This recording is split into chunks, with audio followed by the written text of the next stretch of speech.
ಎಲ್ಲರಿಗೂ ನಮಸ್ಕಾರ.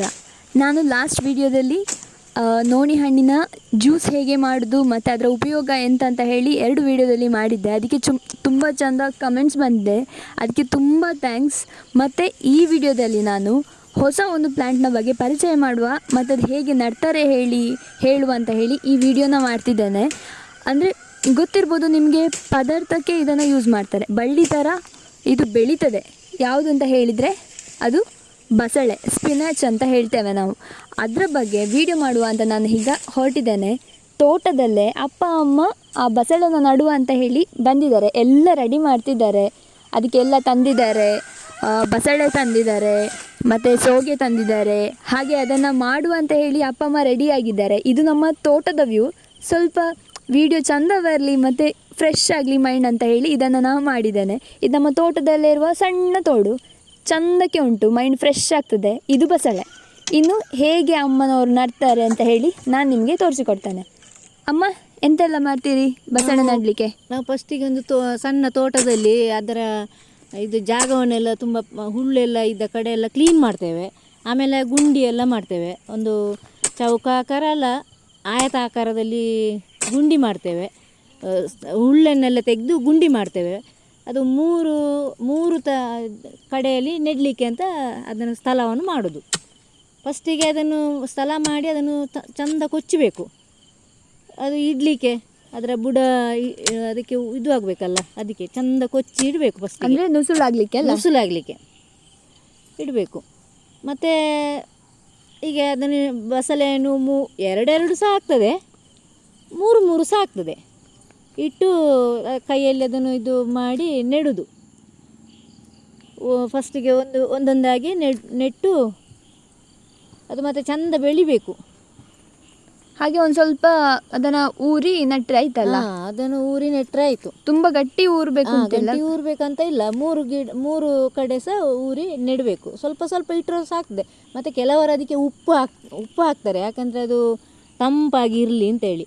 ಅಂದರೆ ಅದು ಒಣಗಿರಬಾರ್ದು, ತಂಪಾಗಿರಲಿ ಅಂತೇಳಿ ಉಪ್ಪೆಲ್ಲ ಹಾಕ್ತಾರೆ. ನಾವು ಸಹ ಹಾಕ್ತೇವೆ. ಇವತ್ತು ತರಲಿಲ್ಲ, ಯಾವಾಗಲೂ ನೆಡುವಾಗ ಹೆಚ್ಚಾಗಿ ಹಾಕ್ತೇವೆ. ಸ್ವಲ್ಪ ದೂರ, ನಮ್ಮ ತೋಟ ಮನೆಯಿಂದ ಸ್ವಲ್ಪ ದೂರದಲ್ಲಿ ಉಂಟು ಹಾಗೆ. ಮತ್ತು ಅದಕ್ಕೆ ಕಂಬ ಇಡೋದು. ಕಂಬ ಇಟ್ಟು ಅದನ್ನು ಬಳ್ಳಿಯನ್ನು ಮೇಲೆ ಹತ್ತಿಸ್ಬೇಕು. ಅದಕ್ಕೆ ಹತ್ತಿಸಿ ಹಗ್ಗ ತೆಕ್ಕೊಂಡು ಕಟ್ಟಬೇಕು. ಅಂದರೆ ಬಳ್ಳಿ ಅಂದರೆ ಉದ್ದ ಹೋಗಲಿಕ್ಕೆ, ಮೇಲೆ ಹೋಗಲಿಕ್ಕೆ. ಅದಂದರೆ ಬಳ್ಳಿ ಅಲ್ಲ, ಬಳ್ಳಿ ನೆಲದಲ್ಲಿ ಹೋಗಬಾರ್ದಲ್ಲ, ಹುಲ್ಲೆಲ್ಲ ಆದರೆ ಮತ್ತು ಅದು ಕಸದ ಥರ ಆಗ್ತದೆ. ಅದಕ್ಕೆ ಹತ್ತಿಸಿ ಕಟ್ಟಬೇಕು, ಹಗ್ಗದಲ್ಲಿ ಕಟ್ಟಬೇಕು. 3 ಗಂಟೆಗೆ. ಅಂದರೆ ಕಂಬ ಅದು ಎಷ್ಟು ಉದ್ದ ಉಂಟು ಬಳ್ಳಿ, ಅಷ್ಟು ಉದ್ದದ ಬಳ್ಳಿಯನ್ನು ಕಂಬವನ್ನು ಹಾಕಿ ಅಷ್ಟು ಮೇಲೆ ಹತ್ತಿಸಿ ಕಟ್ಟಬೇಕು. ಅದನ್ನು ಕಟ್ಟಿ ಮತ್ತೆ ಈಗ ಉದ್ದ ಹೋಗ್ತದಲ್ಲ, ಮತ್ತೆ ಎಂತ ಮಾಡೋದು? ಮತ್ತು ಅದಕ್ಕೆ ಚಪ್ಪರ ಹಾಕಬೇಕು. 4 ಕಡೆ ಕಂಬ ಹಾಕಿ ಚಪ್ಪರ ಹಾಕಿ ಅದರಲ್ಲಿ ಬಿಡಬೇಕು. ಹಗ್ಗ ಅಡ್ಡ ಹಾಕಿ ಅದರಿಂದ ಬಿಡುದು. ಹಗ್ಗ ಹಾಕಿ ಅದರಲ್ಲಿ ಬಿಡ್ತಾರೆ. ಕೆಲವರು ಒಂದು ಸೈಡಿಗೆ ಹಾಕಿ ಸಹ ಈಗ ಇಳಿಸಿ ಬಿಡ್ತಾರೆ. ನಾವು ಚಪ್ಪರ ಹಾಕೋದು ಹೆಚ್ಚಾಗಿ.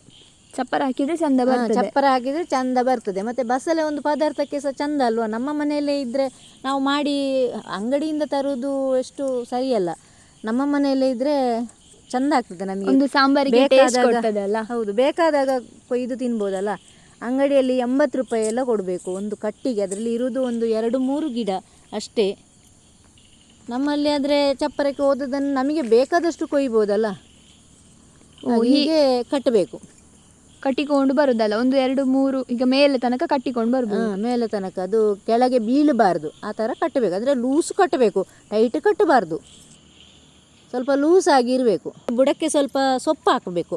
ಅಂದರೆ ಅದು ನೀರೆಲ್ಲ ಹಾಕುವಾಗ ಮಣ್ಣೆಲ್ಲ ತುಂಬ ಬೀಳಬಾರ್ದಲ್ಲ. ಅದಕ್ಕೆ ಗೊಬ್ಬರ ಸಹ ಹಾಕ್ತಾರೆ.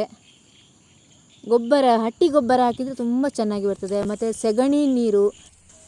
ಬಸಳೆ ಖಾಲಿ ಪದಾರ್ಥಕ್ಕೆಲ್ಲ ಯೂಸ್ ಆಗೋದು. ಅದರಲ್ಲಿ ತುಂಬ ಉಪಯೋಗ ಉಂಟು.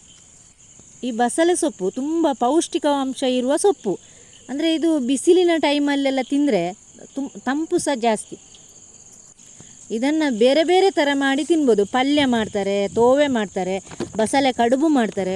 ಬಸಳೆ ಕಡುಬು ತಿಂದರೆ ಆರೋಗ್ಯಕ್ಕೂ ಒಳ್ಳೆಯದು. ಅಮ್ಮ, ಈಗ ಇದಕ್ಕೆ ಸೋಗೆ ಕಟ್ತಿದ್ದೀರಲ್ಲ ಇಲ್ಲಿ, ಇದೆಂತಕ್ಕೆ ಹೀಗೆ ಕಟ್ತಿರೋದು? ಅದು ಸೋಗೆ ಕಟ್ಟೋದು, ಬಸಳೆ ಸ್ವಲ್ಪ ದಂಡ ಅದರದ್ದು ಎಳತ್ತು ಥರ ಇರ್ತದಲ್ಲ, ಅದಕ್ಕೆ ಅದಂದರೆ ಬಿಸಿಲು ಬೀಳಬಾರ್ದು ಜಾಸ್ತಿ ಅಂತೇಳಿ. ಓ, ಹಾಗೆ ಸೊಪ್ಪಿದ್ದು ಬೇರೆ ಎಂತ ಎಲ್ಲ ಉಪಯೋಗ ಉಂಟಮ್ಮ? ಈ ಕಬ್ಬಿನ ಅಂಶ ಎಲ್ಲ ಕಮ್ಮಿ ಇದ್ದವರು ಉಂಟಲ್ಲ, ಬಸಳೆ ಸೊಪ್ಪನ್ನು ರುಬ್ಬಿ ರಸ ತೆಗೆದು ಜೇನುತುಪ್ಪದಲ್ಲಿ ಹಾಕಿ ಸೇವಿಸಿದರೆ ಒಳ್ಳೆಯದು. ಈ ಸೊಪ್ಪು ಲೋಳೆ ಸ್ವರದ ಥರ ಇರ್ತದೆ. ಜೀರ್ಣಕ್ರಿಯೆ ಸರಿಯಾಗಿ ಮಲಬದ್ಧತೆ ಎಲ್ಲ ಸರಿಯಾಗ್ತದೆ. ಬಾಯಿಯಲ್ಲಿ ಹುಣ್ಣು, ಅಂಗಾಲಿನಲ್ಲಿ ಉರಿ ಎಲ್ಲ ಕಾಣಿಸಿಕೊಂಡ್ರೆ ಇದನ್ನು ಸೇವಿಸಿದರೆ ಸರಿಯಾಗ್ತದೆ. ಸುಟ್ಟ ಗಾಯ ಎಲ್ಲ ಇದ್ದರೆ ಇದರ ರಸ ಅದಕ್ಕೆ ಸ್ವಲ್ಪ ಬೆಣ್ಣೆ ಎಲ್ಲ ಸೇರಿಸಿ ಹಚ್ಚಿದರೆ ಉರಿ ಎಲ್ಲ ಕಡಿಮೆ ಆಗ್ತದೆ.